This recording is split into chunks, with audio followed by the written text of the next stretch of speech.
پھر یہ کہ تابعین میں سے سعید ابن مسیب، مجاہد، اکرمہ رحمۃ اللہ علیہم، ان سب کی رائے یہ ہے کہ یہ اصل میں سوڈان کے رہنے والے سیاہ فام انسان تھے،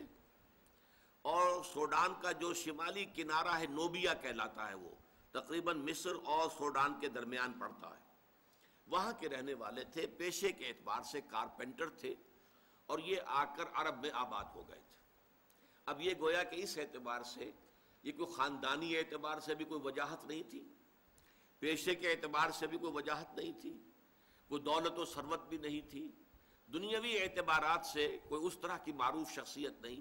لیکن اللہ نے حکمت عطا کی تھی۔ وَمَن يُؤْتَ الْحِكْمَةَ فَقَدْ أُوتِيَ خَيْرًا كَثِيرًا، سورہ بقرہ میں فرمایا جسے حکمت عطا کر دی جائے اسے تو گویا کہ خیر کثیر عطا کر دیا گیا۔ تو ان کی حکمت اور دانائی جو ہے اس کی بنا پر ان کے اقوال کوٹ کیے جاتے تھے عرب میں، جو خطباء تھے۔ جیسے اب میں تقریر کرتا ہوں تو علامہ اقبال کے اشعار جو ہے کوٹ کرتا ہوں، اس لیے کہ میں محسوس کرتا ہوں کہ جو بات میں کہنی چاہ رہا ہوں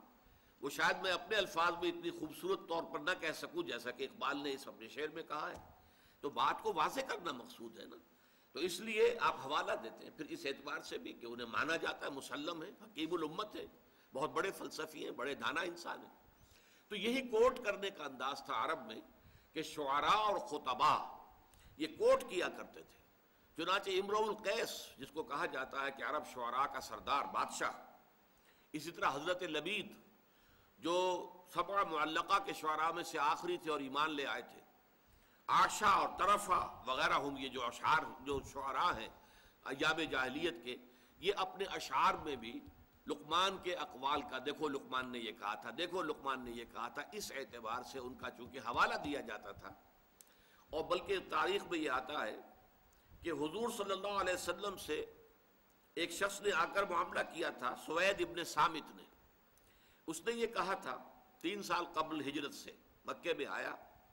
اور کہا کہ اے محمد، میں نے سنا ہے تم بہت عمدہ کلام پیش کرتے ہو، تو میرے پاس بھی ایک کلام ہے جو بہت عمدہ ہے، میں اپنا کلام پیش کرتا ہوں، تم کیا کلام پیش کرتے ہو، تم لاؤ۔